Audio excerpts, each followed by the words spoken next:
Venerable Mahasangha and religious dignitaries from the Christian, Hindu, Islamic and other faiths, 5th Executive President of Sri Lanka, President Mahinda Rajapaksa, Honorable Members of Parliament and other public representatives, party leaders, professionals, war heroes, artists, media personnel, representatives of national organizations, trade unions, those of you who represent every corner of our motherland, all patriotic Sri Lankans, my friends. At this historic conference that marks a decisive juncture in our nation's politics, I am deeply honored and humbled to accept the nomination made by the 5th President of Sri Lanka, President Mahinda Rajapaksa, for me to represent the common aspirations of many political parties, independent groups and organizations led by the Sri Lanka Podujana Peramuna as their candidate at the forthcoming presidential election. I consider this nomination as a noble mission entrusted to me by people-oriented, progressive forces that are destined to create a political revolution in this country. I thank all who supported President Mahinda Rajapaksa in making this decision, especially the Venerable Mahasangha and other religious leaders, politicians, national organizations, media personnel, social leaders and activists, and the citizens of this country led by the youth who spoke on behalf of the country. I extend my special gratitude to the Sri Lanka Podujana Peramuna for entrusting me with this immense honor. I love my country. I am proud of my country. I have a vision for the future of my country. I consider it a tremendous privilege to have been given this opportunity to work towards the peace, well-being and prosperity of my country. I have always discharged every responsibility that been entrusted to me to the best of my ability, and I assure you that I am fully prepared to provide the leadership needed to succeed in this challenge as we go forward. During my 20 years of active military service and nearly 10 years of service as a government official, I successfully discharged all the responsibilities entrusted to me. I always make every effort to deliver results that go above and beyond expectations. 35 years ago, when I was a young army officer, General Cyril Ranatunga, the most senior military officer at the time, bestowed on me a commendation in which he described me as an officer who takes initiative over and above the normal call of duty. It is this quality that enabled me to provide the strategic guidance and administrative support to the armed forces led by Commander-in-Chief President Mahinda Rajapaksa to end 30 years of terrorism in just 3.5 years. It is this quality that enabled me later on as Secretary to the Ministry of Urban Development to drive the transformation of Colombo into Asia's fastest developing city and to create an environment that attracted significant investments that changed the skyline of the city. I never allowed any external forces to obstruct the fulfillment of my responsibilities to my country. I never bowed my head to anyone who opposed my country. I will never allow anyone to infringe upon the sovereignty of Sri Lanka. What the country requires today is leadership that has a vision for the future, plans to develop the country, and the ability to execute those plans. The public expects disciplined, corruption-free, people-oriented, and patriotic leadership from its president. I trust that I have proven my ability to provide this leadership through my actions and the results I have delivered. If entrusted with the stewardship of this country by the people, my first task will be to ensure complete safety and security throughout the nation. I have complete confidence that we will once again be able to make Sri Lanka one of the most peaceful, secure, and safe countries in the world. I will accept responsibility for your safety and the safety of your children and your loved ones. Buddhism teaches us to respect all religions. People of many ethnicities and religions have lived freely and practiced their faith freely throughout the history of our country. We are a nation that has lived together in friendship with respect for each other's religious beliefs and cultural identities. This unity has to be our strength. I pledge to create a safe and secure environment in which all Sri Lankans, irrespective of their race or religion, will be able to live in peace. I will never allow extremist terrorism in this country. The people of the North have aspirations which we understand well, and our government will strive towards solving these issues. There was tremendous development in our country during the 2005-2014 period under the Mahinda Chintana vision.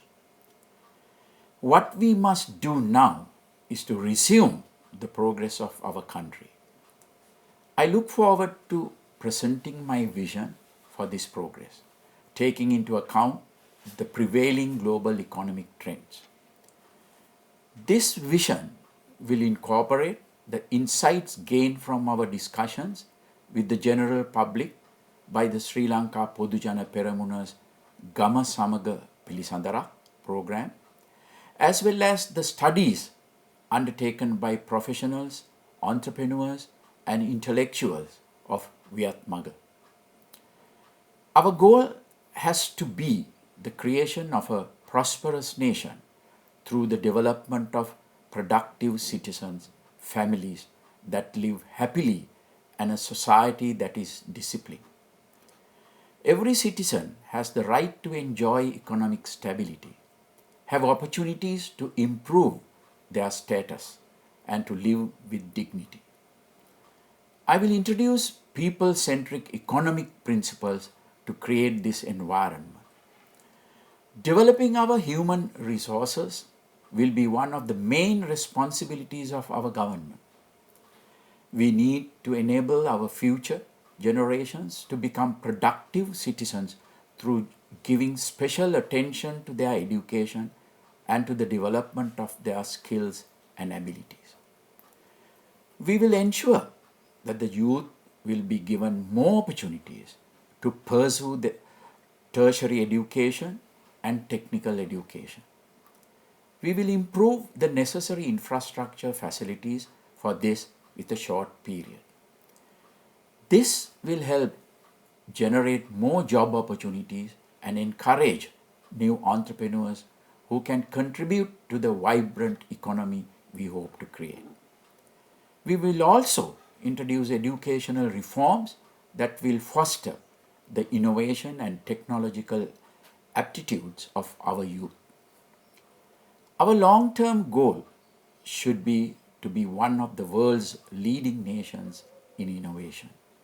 The acceleration we intend to create in our country's development will be catalyzed by the technology-based improvements we will introduce to every field. Our economic principles will support domestic industries whilst encouraging them to explore new market opportunities in the global economy. Nearly 1/3 of our population is engaged in the agriculture and fisheries sector. We can use technology as well as the experiences gained from other countries to improve the productivity of these sectors and improve the economic status of those engaged in them. Another primary responsibility of any government is to create a public service that is efficient and people oriented. The first step in this regard is to ensure that public servants are freed from political interference. We will work to ensure that honest public servants who carry out their duties in good faith and take the proper decisions will receive the fullest legal protection. At the same time, those in government service will be given the local and overseas training required to deliver the highest standard of service to the public. The services afforded to the public will also be improved by increasing the use of technology in government institutions. We will introduce new processes, including e-government systems, to reduce the dependency on individuals for obtaining public services, thereby reducing the risk of corruption. Unplanned and haphazard urbanization has been one of the main causes of several social issues. This is a problem that needs to be addressed creatively. Sri Lanka has a climate that allows people to live in any part of the country. Therefore, we must ensure that development spreads to every part of the nation. Instead of people needing to come to cities in pursuit of jobs or business opportunities, we must ensure that jobs and business opportunities are taken to the people. Rapid improvements in the transport services must be introduced, connecting every part of the country through road and rail links. Through improving essential requirements such as electricity, water, schools and hospitals throughout the country, we can encourage industries and businesses to reach the villages without being confined to cities. We will work to improve the internet and telecommunication facilities in every part of the country. This will give our youth the opportunity to interact with and even explore business opportunities with the rest of the world from their home. A problem affecting many middle-class families is the lack of suitable housing. We will introduce a rapid solution to this issue at a national scale. Safeguarding the natural environment for our future generations is a responsibility we all share. We will work towards implementing the urban beautification and green city concepts that I introduced in the past throughout the country. We will take steps to ensure that all the forest reservation areas will be protected and those that are under threat of deforestation will be restored. We will also implement programs to ensure the proper utilization of abandoned land. Our country has been reputed for millennia for its proud culture, traditions, and respectable society. However, when we look at the way in which people drive on the roads, dispose of garbage, or treat women, some deterioration in these characteristics is evident. Every resident of this country has a responsibility to live in peace without disturbing others.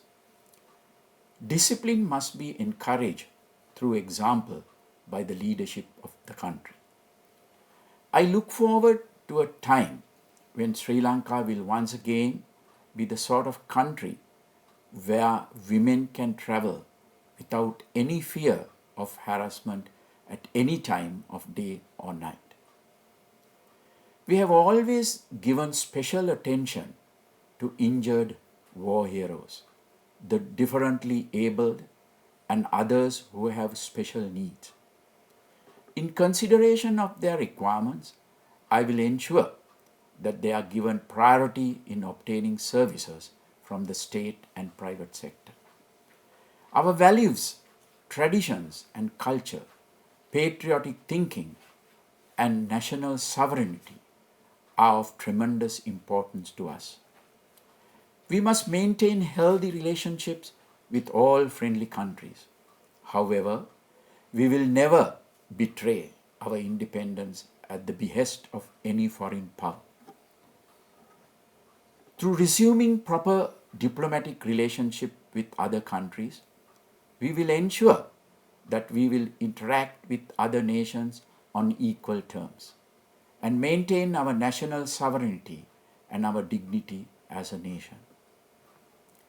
We must work towards achieving our long-term objectives whilst undertaking necessary course corrections swiftly and correcting the mistakes that have been made in the past. Instead of focusing on personal objectives, we will act to engage like-minded patriotic, creative, and intelligent groups to work towards our common objectives.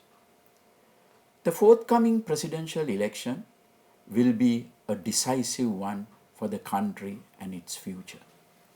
I hope that the people of this country will think of what is best for future generations at this moment, without being confined to divisions of race, religion, or political party. I would also like to make a special request from you on this important day. What we are commencing today is another new journey in our nation's history. This is a dignified objective, and I believe we must conduct our election campaign in the same spirit of dignity. We must behave in the same manner we would now as we would in governing once we are elected. As such, we must ensure that the entire election campaign will be a disciplined, law-abiding, and dignified one. Being mindful of the environment, we should also be an example to all political parties by completely avoiding the use of polythene and plastics in our election campaign. We should also use this opportunity to change the prevailing political culture of attacking political opponents, taking personal revenge, and misleading the public with lies. I request you to respond to our opponents' false allegations with reasoned and logical truth. Today's voters are very politically sensitive, and we should foster an honest political culture for them. We are a young nation. All of us want to create a country where our future generations can live with freedom, dignity, and prosperity. I believe we have the vision to make this future a reality. I also believe we have in place the plans and the team that we need to deliver this vision. Just as I have fulfilled every responsibility given to me to the highest standard, I pledge that I am ready to undertake the national duty that this country needs and that all of you desire from me. May the blessings of the noble triple gem be with you.